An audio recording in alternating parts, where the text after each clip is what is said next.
Buenas tardes, queridos hermanos, queridas hermanas. Damos gracias al Señor por este tiempo que Él nos da para poder compartir a través de este medio la palabra del Señor y también las oraciones. Esperamos que sea de gozo y también de edificación para nuestras vidas. Oremos al Señor. Señor y Padre Celestial, muchísimas gracias por este tiempo, Señor. Gracias por permitirnos acercarnos a ti a través de Cristo y mediante tu palabra, Señor. Te suplicamos que nos ayudes, te suplicamos, Señor, que nos des entendimiento a través de tu Espíritu Santo para no solamente ser oidores de tu palabra, sino también hacedores de ella. Que tú, Señor, nos guíe en toda sabiduría de lo alto, Padre. Que tú quites todo impedimento que nos impida, Señor, concentrarnos ahora en ti. También te rogamos por aquellos que puedan estar visitando, Señor, esta página de la iglesia y que, Señor, aún no creen en ti como Señor y Salvador. Que tú, a través de tu palabra, de tu evangelio, Señor, también toques sus vidas para tu gloria. Lo ponemos todo en tus manos, Señor, suplicándote que nos ayudes a exaltar a Cristo. En su nombre te lo pedimos y te damos las gracias. Amén. Bueno, hermanos, ya digamos que oficialmente ya hemos dejado el 2020 atrás, ya hemos empezado el año 2021 porque ya ayer fue la última fiesta de esta temporada, del Día de Reyes. Así que ya empezamos un nuevo año.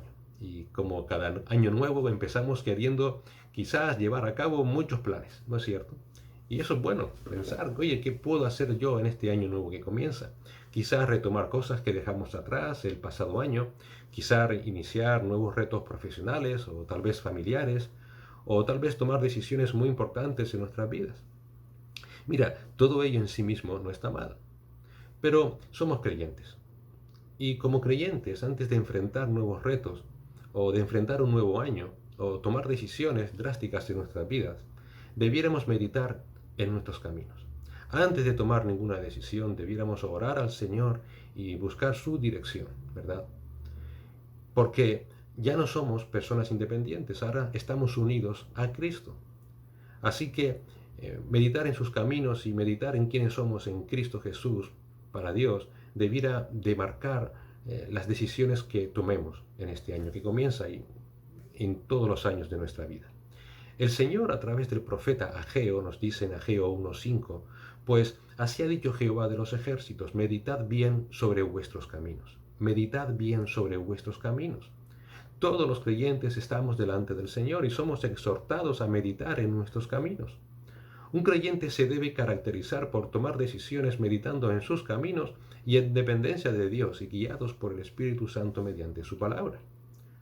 ¿Por qué debo vivir en dependencia del Señor y guiados por Él?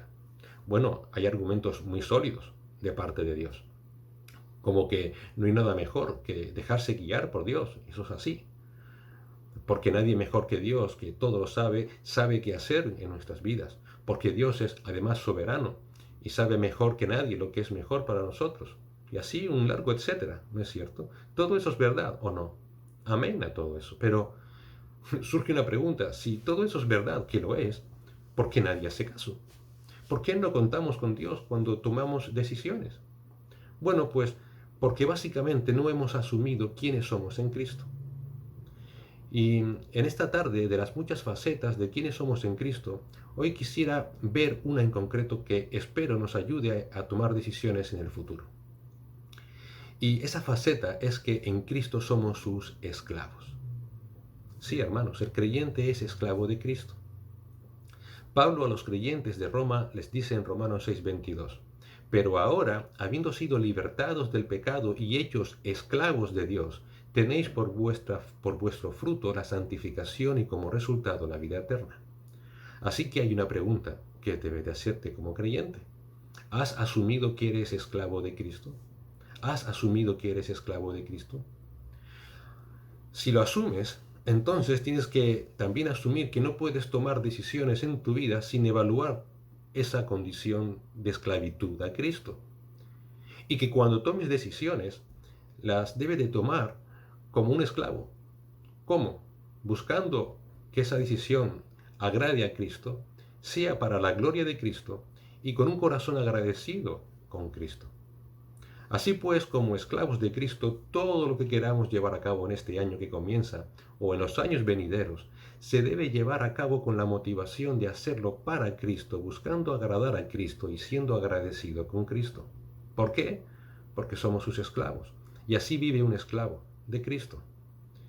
Si tomamos en cuenta esa perspectiva nos va a ayudar a no tomar decisiones precipitadas o decisiones equivocadas en nuestras vidas, sino meditadas delante de quién estamos y a quién tenemos que dar cuenta. Déjame desarrollarte un poco el tema. Mira, un esclavo de Cristo debe vivir para Dios o para Cristo. En ese texto de Romanos 6:22, la idea que Pablo quiere transmitir es la de un mercado de esclavos. En aquellos mercados de la antigüedad, hombres poderosos iban y compraban esclavos a otros amos.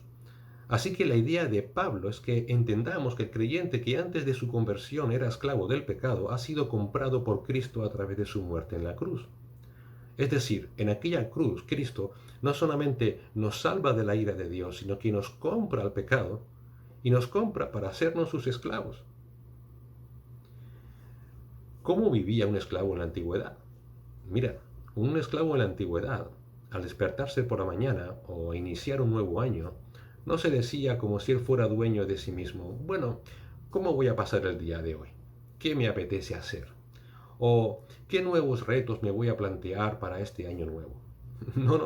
No podía decir nada de eso. Él tenía que decir qué es lo que mi amo quiere que yo haga hoy, o cómo ha planificado mi amo este año para mi vida y qué debo hacer. El esclavo de la antigüedad, en definitiva, no tenía voluntad propia, no vivía para sí. Esa es el esclavo, la esclavitud de la que está haciendo mención Pablo. Nosotros, antes de nuestra conversión, vivíamos acostumbrados a pensar que éramos los dueños de nuestras propias vidas y que podíamos hacer lo que nos daba la gana, ¿no es cierto? Pero ¿sabes qué? Mira, la palabra lo que nos hace entender es que en realidad nunca hemos sido totalmente libres para vivir como queríamos. Nunca. La realidad es que éramos esclavos del pecado. Vivíamos para el pecado y por el pecado y vivíamos para el príncipe de este mundo que es Satanás. Nunca has sido completamente libre, eras esclavo del pecado. Pero cuando Cristo muere, Él te redime, es decir, te compra para sí. Y al comprarte para sí, Él te liberta del pecado. La verdadera liberación del ser humano viene no cuando pueda hacer lo que le dé la gana, sino cuando Cristo le redime de ese amo de maldad, de esa esclavitud al pecado. Y cuando el cristiano deja de vivir para sí mismo y empieza a vivir para Dios, esa es la verdadera libertad. Eso es lo que nos dice Pablo en ese texto de Romanos 6:22. Porque ahora en nuestro fruto, el fruto de haber sido comprados por Cristo es ser apartados para Cristo, la santificación, que tendrá un resultado, la vida eterna, ser como Cristo. Por tanto, siendo ahora siervos, esclavos de Cristo, el verdadero creyente debiera decir para sí: ahora soy esclavo del Señor Jesucristo. Señor, ¿qué quieres tú para mi vida? ¿Qué quieres tú para mí en este nuevo año que comienza? ¿Cuáles son tus prioridades para mi vida en este año que comienza? Esta posición en Cristo, hermanos, debiera gobernar todas nuestras decisiones. Hoy día entre los creyentes abordamos una amplia gama de temas relacionados con nuestra vida cristiana, ¿verdad? Temas como, por ejemplo, cómo tiene que ser el matrimonio cristiano, cómo tiene que comportarse el cristiano en su lugar de trabajo, cómo tienen que ser nuestras relaciones fraternales, los hermanos los unos con los otros. Pero tengo la sensación, no sé si te pasa a ti igual, de que estamos descuidando lo más fundamental que podemos hacer antes de plantearnos ninguno de esos temas. Y esa cuestión es: ¿vivo para servir a Jesucristo o no? ¿Mi vida es una vida de esclavitud a Cristo o no?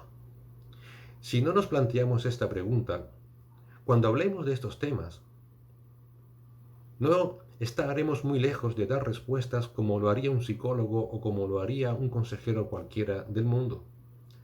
Y por otro lado, estaremos abocados siempre al fracaso.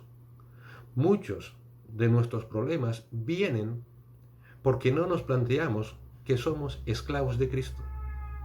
Porque no nos planteamos que somos esclavos de Cristo. Y es que ahora, como esclavos de Cristo, toda motivación detrás de nuestro matrimonio, de nuestro testimonio en el mundo laboral y de nuestras relaciones con los hermanos es la motivación de servicio para Cristo, para la gloria de Dios Padre. Pablo, usando un ejemplo súper sencillo, el ejemplo de la comida y de la bebida, le dijo a los corintios en 1 de Corintios 10:31 que sea que comáis o sea que bebáis o que hagáis cualquier otra cosa, háganlo siempre todo para la gloria de Dios. Así que, o vives tu vida para servir a Cristo y para darle toda la gloria, o cualquier decisión que tomes es en vano y sin ningún tipo de recorrido y abocada al fracaso. Por tanto, la vida del creyente debe caracterizarse por vivir para Dios, buscando su gloria en todo lo que planifiques o en todo lo que hagas, porque sabes que eres esclavo de Cristo.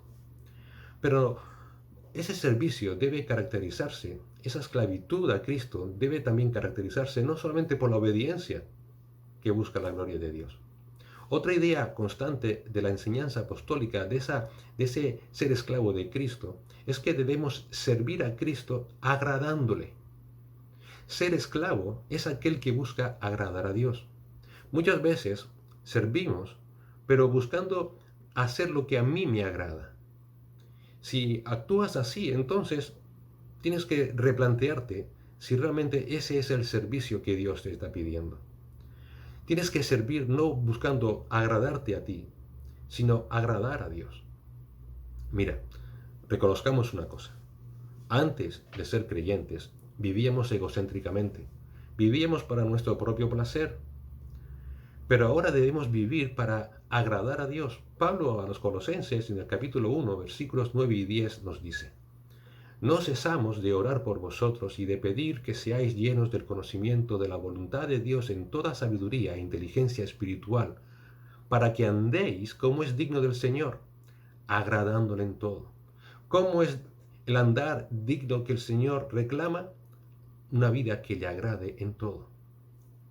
Esa palabra agradar implica que nuestros anhelos, que nuestros planes, que nuestros pensamientos deben estar orientados no hacia nuestras perspectivas de vida, no hacia lo que yo creo que debo hacer, lo que es mejor para mí, lo que es mejor para mi vida, sino hacia Dios. ¿Qué es lo mejor que es para Él? Lo mejor para que su nombre sea conocido, para que su nombre sea exaltado. La idea es que todos nuestros planes tengan el objetivo de alabar y de glorificar a Dios.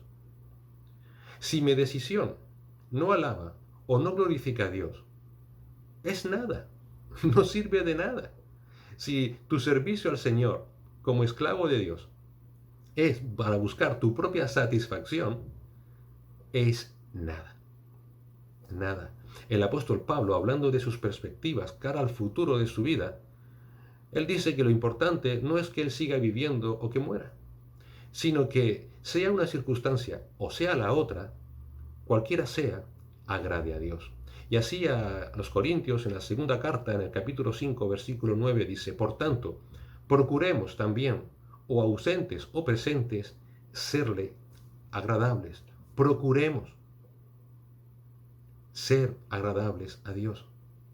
Sabemos que por nosotros mismos no podemos agradar a Dios, eso es imposible. Por eso el creyente tiene que estar unido a Cristo. Solamente a través de la unión con Cristo que es que podemos ser agradables a Dios. Siempre el ser humano ha intentado por todos los medios esforzarse para ganar mérito ante los ojos de Dios, pero ya el creyente sabe que eso es absurdo, que no tiene sentido, es un trabajo vano. ¿Por qué? Porque desafortunadamente nuestra vida carnal está viciada por el pecado y nos hace incapaces y egoístas. Por eso Pablo puede decir en Romanos 8:8 o en Gálatas 6:12, que es un versículo paralelo, que los que viven según la carne no pueden agradar a Dios. Pero no es solo que no le agrademos, sino que es imposible agradarle. Lo único que puede agradar a Dios es la nueva vida en Cristo, mediante el poder del Espíritu Santo, una vida de fe, Una vida que es vivida como consecuencia de que hemos sido redimidos del pecado, hemos sido comprados por Cristo para servir a Cristo en unión con Cristo. Hemos sido transformados por Cristo para poder agradar a Dios. El autor de Hebreos dice en Hebreos 13, del 20 al 21, el Dios de paz, que resucitó de los muertos a nuestro Señor Jesucristo, el gran pastor de las ovejas, por la sangre del pacto eterno, os haga aptos en toda obra buena para que hagáis su voluntad, haciendo Él en vosotros lo que es agradable delante de Él por Jesucristo. Fíjate, todo lo que tú hagas, toda esa buena obra tiene que partir de Dios, porque es lo que Él va a hacer. Y va a ser agradable. ¿Por qué? Porque va a ser hecho por medio de Cristo. Si lo que tú haces, lo haces para agradarte a ti, entonces no es una obra que Dios esté haciendo. ¿Tú crees que eso realmente lo va a recibir Dios? Todo creyente que está en Cristo tiene la responsabilidad de vivir agradando a Dios en todo, porque ahora es uno con Cristo. En Jesucristo, Dios ha hecho todo lo necesario para que mi vida sea para la alabanza de su nombre. A veces podemos pensar, bueno, ya que soy salvo por gracia y todo es por gracia, bueno, pues no necesito esforzarme. No. La lógica bíblica dice, puesto que todo es de gracia, no tienes excusa para no esforzarte. A veces tendrás que llevar a cabo, para la gloria del Señor, tareas o cambios en tu vida que no te van a agradar. Pero ese no es el punto, que te agrade. El punto es, agrada esto a Dios. Porque si agrada a Dios, entonces es una obra que Dios está llevando a cabo mediante su Hijo Jesucristo en nuestras vidas. Por tanto, servir a Dios y agradarle debiera ser la máxima de cada creyente cada año de su vida, cada día, cada instante, cada momento. Pero también debemos de hacerlo con la correcta disposición. ¿Cuál es esa disposición? Con gratitud. También el autor de Hebreos, en el capítulo 12, versículo 28 y 29, nos dice, por lo cual, puesto que recibimos un reino que es inconmovible, demostremos gratitud mediante la cual ofrezcamos a Dios un servicio aceptable con temor y reverencia, porque nuestro Dios es fuego consumidor. Gratitud. Lo que llevas a cabo en tu vida, la vida que vives en Cristo, para Dios, ¿lo haces agradecido al Señor o lo haces con quejas? ¿Te quejas de alguno de tus hermanos? ¿Te quejas de cómo es tu vida de laboral o tu vida familiar? Mira, desgraciadamente muchas veces vivimos vidas ingratas porque seguimos esperando que la toma de decisiones en esta vida por nuestra parte dé fruto para nuestro beneficio en esta vida.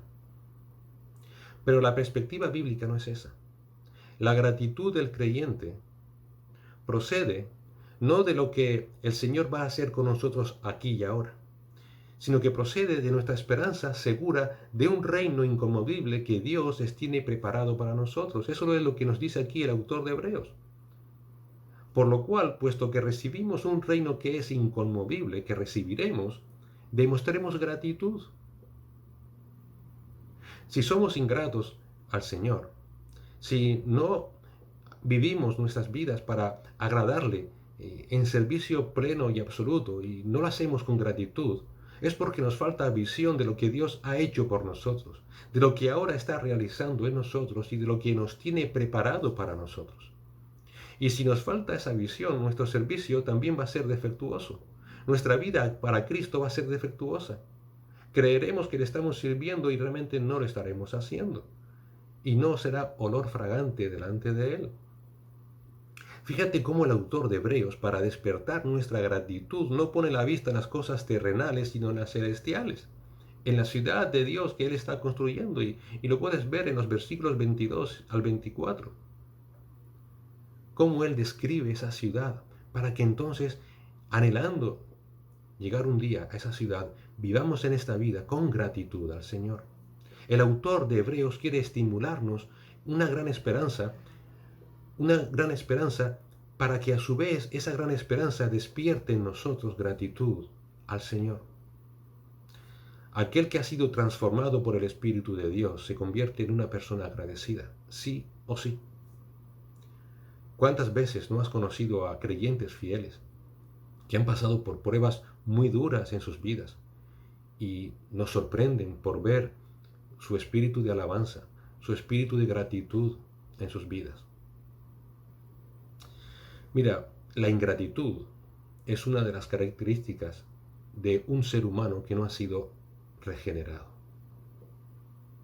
Y eso es algo que debiéramos de examinarlo, parar en nuestros caminos, como decía Ageo, y ver si tenemos vidas agradecidas al Señor. Si no la tenemos, entonces es una de las características que nos puede hacer ver que tal vez realmente no hemos sido regenerados. Y si no naces de nuevo, no podrás entrar en el reino de Dios. La inmensa mayoría de nuestras amistades, ¿cómo viven sus vidas? ¿Cómo viven? Piensa en toda la gente que no son creyentes, que te rodean. Viven vidas de manera completamente egocéntricas. Reciben cada día miles de bendiciones de parte de Dios. Es lo que se llama la gracia universal. Y te das cuenta que ni tan siquiera piensan en Él, ni mucho menos le dan las gracias. Es lo que dice Pablo en Romanos 1:21. Ni le glorificaron como a Dios, ni le dieron gracias. Incluso, si hay alguno que piensa en Dios, piensa que es obligación de Dios bendecirles, que ellos son dignos de que les sean bendecidos por Dios, como si Dios tuviera la obligación de satisfacerles. ¿Ves cómo el corazón incrédulo no se caracteriza por la gratitud, sino por el egoísmo, por la ingratitud? Como esclavos de Cristo, debemos de estar agradecidos a Cristo por habernos librado de esa esclavitud al pecado. Y debemos vivir vidas que le agraden y vidas agradecidas a Él continuamente. Si no, nuestras vidas, por mucho que hagamos, simplemente es una manifestación de un egoísmo arrogante. Pablo también dice que una manera de distinguir a los falsos maestros será por su ingratitud, porque habrá hombres amadores de sí mismos, avaros, vanagloriosos, soberbios, blasfemos, desobedientes a los padres, ingratos. 2 Timoteo 3:2. Por tanto, también la ingratitud es una evidencia de una religión de apariencias. Lo que simplemente estás manifestando es una mera profesión de fe, sin sustancia. En cambio, el mismo apóstol en Efesios 5, del 18 al 21, nos dice que una de las marcas fundamentales de la plenitud del Espíritu Santo en la vida del creyente es la gratitud. Es la gratitud. La verdadera espiritualidad no se expresa en lo que hagas, sino en el sentimiento que te mueve a hacerlo. Y esa motivación tiene que ser agradar a Dios y dándole las gracias a Dios por lo que Él ha hecho, hace y hará por ti. Pablo dice, sed llenos del Espíritu, dando siempre gracias por todo al Dios y Padre en el nombre de nuestro Señor Jesucristo. Así que, hermanos, en este año que comienza, si tienes planes, si tienes retos, si quieres cambiar cosas de tu vida, amén. Pero antes, párate, medita en tus caminos, ora al Señor. Examínate y pregúntate, ¿soy esclavo de Cristo? ¿Vivo para Cristo? ¿Busco agradar en todo a Cristo? ¿Tengo un corazón agradecido a Cristo? Examinemos nuestro corazón para que en este año que comienza, todo lo que te hayas propuesto sea de olor fragante delante de Dios y vivas una vida de gratitud al Señor. Hebreos acaba diciéndonos en Hebreos 13:15 que ofrezcamos siempre a Dios por medio de Jesucristo sacrificio de alabanza, es decir, fruto de labios que confiesan su nombre. Que el Señor te bendiga. Señor y Padre, gracias por recordarnos, Señor, nuestra posición en Cristo. Por recordarnos, Señor, que somos tus esclavos, Padre. Que tú nos redimiste de la esclavitud al pecado, de la esclavitud, Señor, a Satanás, y nos has comprado para sí. Y el costo no fue poco. El costo fue hasta la última gota de la sangre de nuestro Señor derramada en aquella cruz del Calvario, Señor. Ayúdanos a ser conscientes, a ser agradecidos, Padre, y a ya no vivir para sí, ya no vivir para agradarnos a nosotros mismos, ya no vivir para cumplir nuestras expectativas, sino para agradarte a ti, cumpliendo tus expectativas, Señor, y hacerlo siempre con un corazón agradecido. Ponemos, Señor, nuestras vidas en tus manos para que tú corrijas lo que has de corregir, Señor, para que tú quites de nuestros caminos todo aquello que has de quitar y que pongas todo aquello que has de poner, Señor, y que en todo tu nombre sea exaltado, sea glorificado, Señor, sabiendo, Padre, que tú estás preparando una ciudad nueva en los cielos, la nueva Jerusalén, que está preparada para todos aquellos que perseveran y que buscan, Señor, tu gloria. Ayúdanos, Señor, porque sabemos que no estamos capacitados por nosotros. Danos cada día, Señor, el deseo y el anhelo de servirte y de poner nuestras vidas en sacrificio vivo, por amor a tu nombre, por amor a Cristo. En su nombre te lo suplicamos y te damos las gracias. Amén.